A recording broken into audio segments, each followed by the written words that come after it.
Hello, and welcome to Transmission 5 of the Liberate Yourself podcast, where we are cultivating personal sovereignty in these times of immense transition.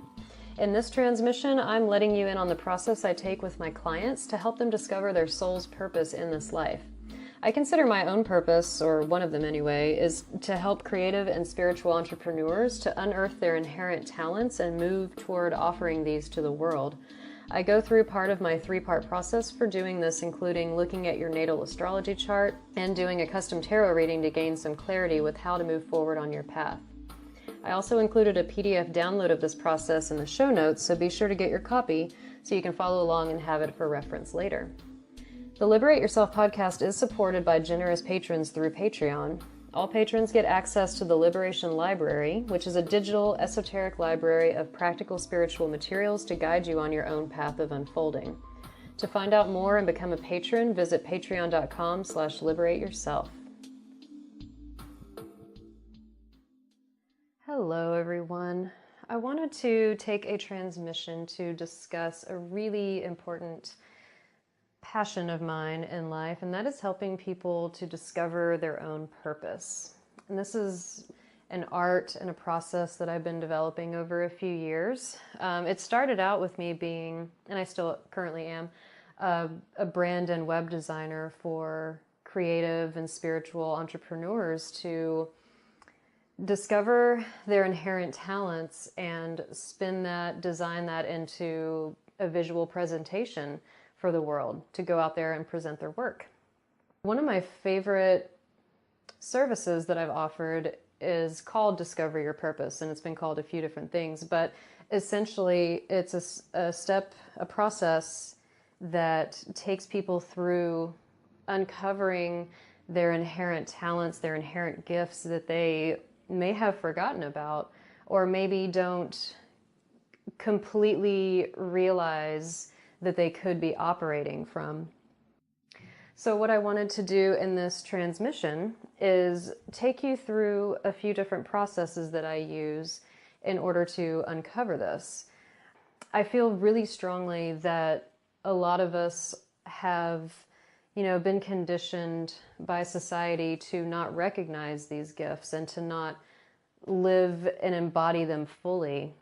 And a lot of that has to do with the fact that up until this time, we've been living in a largely hierarchical society that has not really allowed us to be able to realize these gifts. And what's happening now as we move into an eon, we are definitely in the middle of an eon change and a huge era change where it's becoming more collective. It's not going to be, the hierarchical structure is going to be dismantled, and it already is happening. So what that means is that you, and also the vibrations of the earth itself are changing, and you are connected into that. You have the opportunity to be connected into that. What that means is that manifestation is going to be much faster, and given your choices, your decisions, and the direction you take your life in, you're going to be able to live out your unique gifts and be able to contribute to society, not in a way that we've been taught. We've been taught to sort of put our talents into this categorization that really serves the empire, that doesn't necessarily serve us personally and does not serve the collective as a whole. The paradigm shift that needs to happen with us, again, individually and also collectively, and this is happening, you have the ability to tap into this now, is that we must operate from our heart center, from our heart's path, and from our soul's path, what we're actually here to do. And that's my passion, is helping people unearth this and be able to translate that into a new career, a new path. As soon as you uncover these gifts, That's what's funny about manifestation. As soon as you start recognizing it and you begin making decisions and choices differently that will bring in the resources to help you build that. It's really beautiful. So I wanted to take an episode of transmission to kind of walk you through a few of the processes that I use that you can look into and begin to discern for yourself the direction that your life can be taking to be much more fulfilled, much more prosperous, and walking in your truth.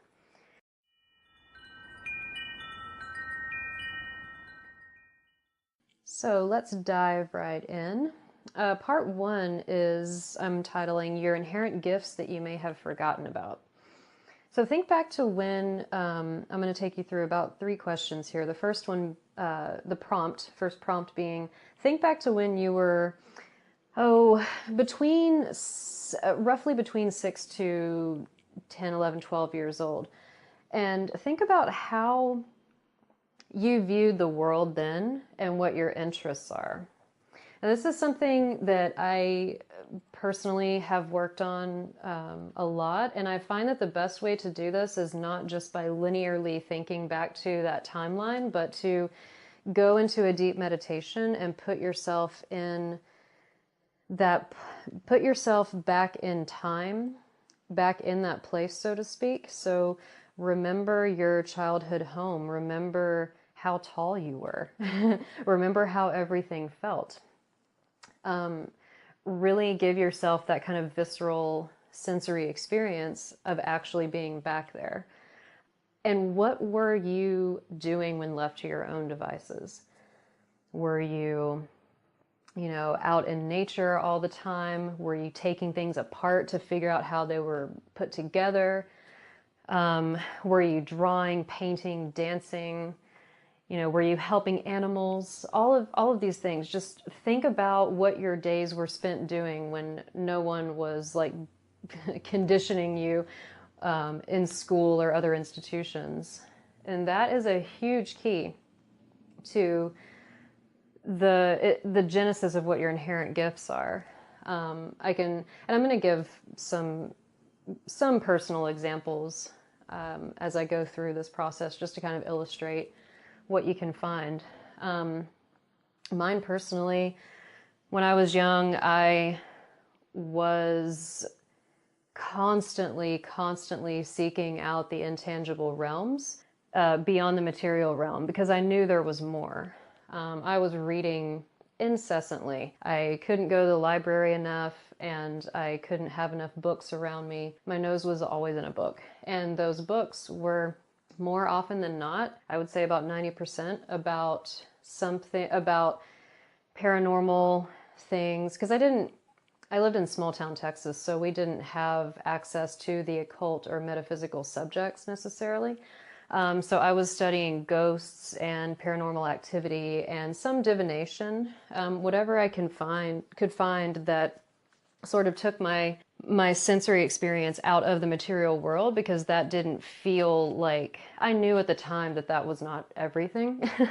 I think that's why I've come into this incarnation, is to explore those realms and sort of report back and help other people do that. So that's one thing that I was doing. I was also very creative. I was drawing all the time and designing. Even back then, I would always like design and make very practical things beautiful and then try to sell them to my friends and stuff like that. So I was always like this creative entrepreneur type, for sure. So again, that's the first prompt. Go back to a child and look to when you were a child and look at what your interests are. Big key into what you're here incarnated to do. So the next prompt is, what are your passions in life, even now, that maybe don't have to do with your job or your daily life, but what are the passions that you put aside that you can talk about endlessly to people and you don't become tired of? In fact, other people may be tired of you talking about them because you're so passionate about them. And these could be, obsessions or things that interest you that you've had over time. And this is a good exercise to do at this point.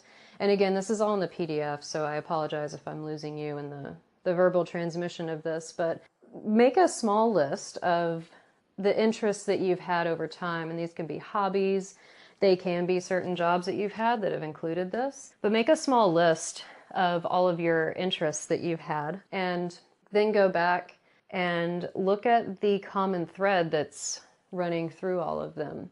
You know, this may not be easy to discern at first, but just kind of sit with it and see what the underlying theme of them are. It could be, you know, creative, like mine. Everything I've ever done has been creatively minded and artistic and based in design. But yours could be that you've always been building things, constructing things, bringing physical form to your ideas, things like that. So that's another really good exercise to kind of see what common thread direction you're going to follow in life. So the third prompt or question is basically think about, and this may be stretching a bit, but it is a direction that is best for us to begin exercising, because we are not used to this, but this is how things are going. They're going to a more collectively functioning society. But how can you see yourself contributing to the greater advancement of society? This doesn't have to be anything lofty or excessive. How can your talents, by you focusing on what makes your heart sing, what you are passionate about, and what lights you up, how can those talents improve the lives of others? And again, this is something that may not be apparent in the beginning, and I really invite you to meditate on it and see how you can actually make a change in the world, how you can contribute to society and to humanity itself, simply by cultivating your own talents and strengths. So that is part one. I invite you to take a moment to contemplate and answer those before continuing on with part two.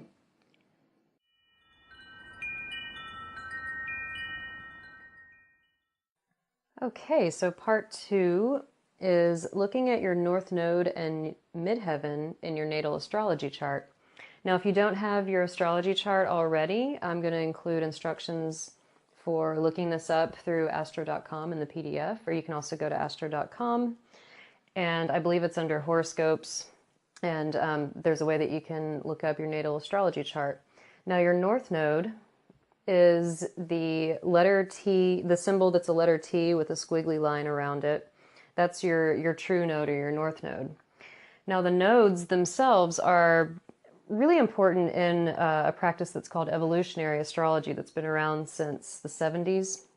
Actually, astrologer Deborah Norton and I talked about this on the last transmission 4, so you can go back and listen to a little bit of history. I wanted to read about the North Node before I kind of explain how it really shows you your path or the direction to go in life, even though it's very uncomfortable. I wanted to read what Stephen Forrest has to say from his book, The Inner Sky, because it does give us a succinct explanation of it. So the North Node symbolizes the cutting edge of our growth. In some ways, it is the most important point in astrology.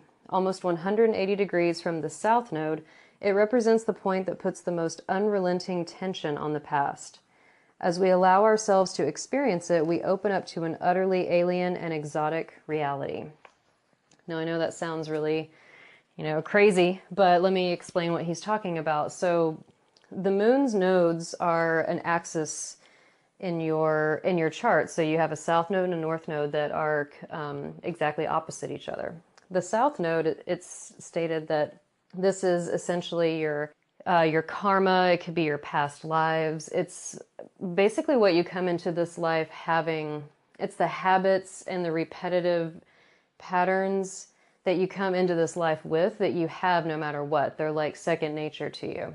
The North Node is the exact opposite of that, making it feel very alien and exotic, as he said. But our soul's journey through this life if you choose to go along the trajectory of the North Node, things will just open up and start happening for you. However, it can be quite uncomfortable, but it is a huge key to figure out what your purpose is and what your soul's purpose is in this lifetime, how you can evolve. The midheaven is usually found in your 10th or 11th house. What this is, it's the point that was directly above your head.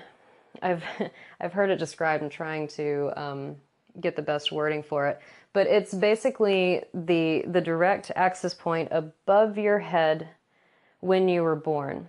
And this is usually described as my favorite way of describing it is your cosmic office. And on a more mundane level, this is basically your role in society. It's, especially if you're an entrepreneur, this symbolizes the energy around your business, your career, your work, how you are showing up and contributing your skills with everyone else in society, essentially, in the community. It's generally how you make money and is part of the work you put into the world. It's the role that you play, your cosmic office. So the North Node essentially is a little bit more, a soul's journey and the direction that the soul is evolving. And then your midheaven complements that and is how that can, I feel, it's how that can show up in this mundane reality and how you work, how you form a business and things like that. So the best thing to do with these 2 points is to note which sign they're in and then also what house they're in. And without being an astrologer or the help of an astrologer, the best way to do this is, to look up whatever information you can on that sign and also that house, and then also the combination of that sign in that house placement. And like I said, the book I was reading from, The Inner Sky by Stephen Forrest, is a really great resource, especially for beginners, to start out and get an idea of all of the energies of the signs and how that can show up in one's life. That's a really, really powerful way, mythological, energetic way of sort of cluing you into how you best work and how you can best bring your gifts into the world and share them with the rest of us and be prosperous.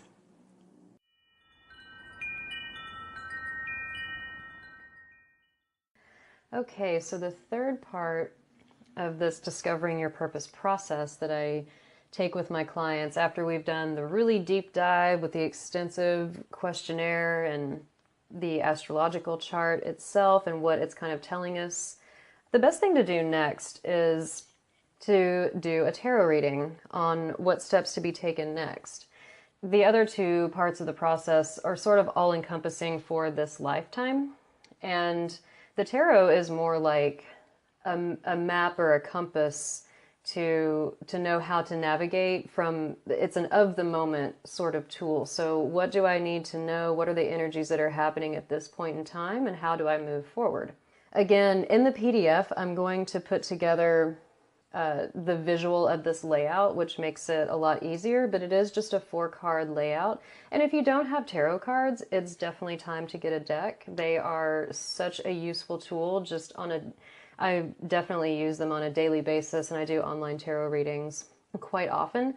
And this has made a huge impact in the directions I take in my life and just the information that I have about the energy that's surrounding each situation, and it helps me make better decisions. So I definitely recommend getting your own deck and getting familiar with the imagery and the archetypes that go along with that. But this tarot layout is going to be, the first card is going to be the middle card, and that's you. It just represents you and at this point in time. And then the second card is going to be laid across that horizontally, and this is what is blocking you. And it shouldn't be looked at, it could even be seen as like, this is what is challenging you, this is what is crossing you, but just something to be aware of that you're working with right now as far as challenges. 3 goes to the left of these 2 cards, and this is your past influences, where you're coming from. And then the 4th card goes to the right of the first two cards, and this is your advice to move forward. This is sort of like the navigational point, like your true north, like what do I do at this point in order to move in the correct direction? So I'm going to experiment here a little bit and actually do this tarot spread for you, for myself. It's a little bit scary, but that's okay. That's why it's an experiment. And interpret the cards that come up. And so you can see kind of how the story of, how to move forward can be told through these archetypes. So one is myself.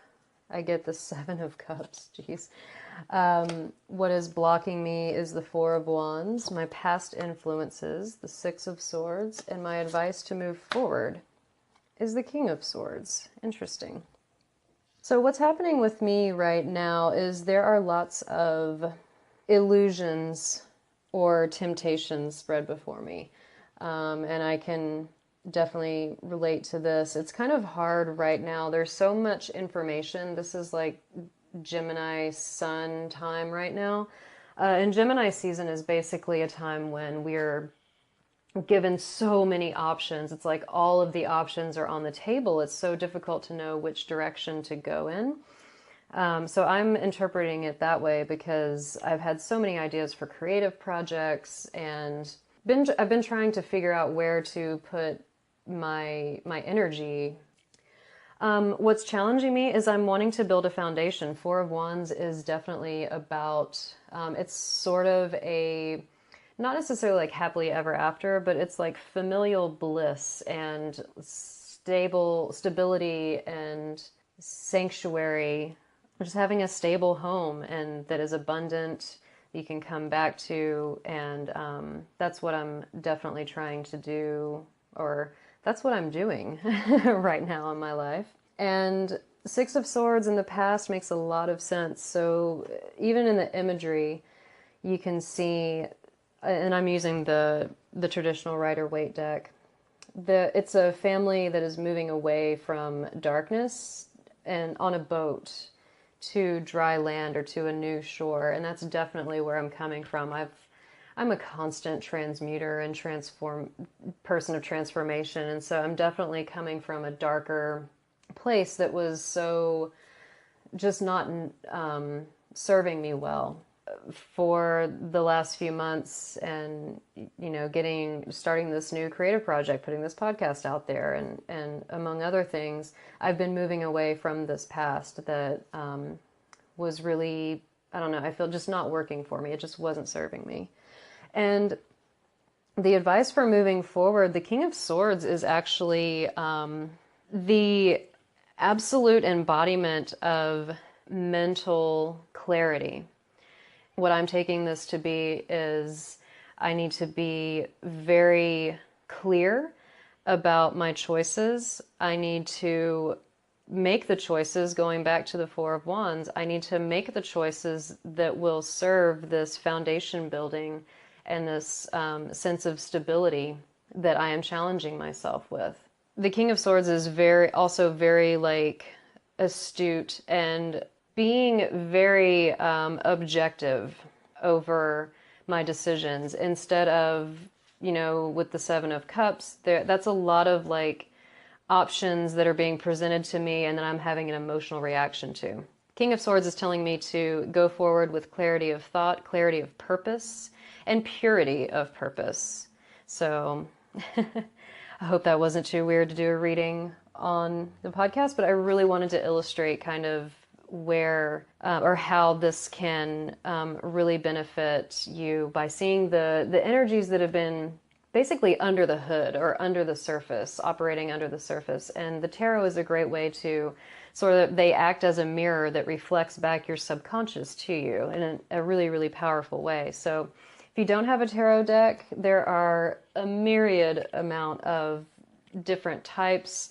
So please pick out one that have an emotional, visceral response to that really speaks to you. You'll know when it's the right one.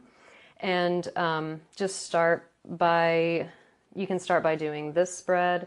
You can start by pulling one card a day and then observing how the day goes, and journal at night. And yeah, they're a really powerful tool on your path towards purpose.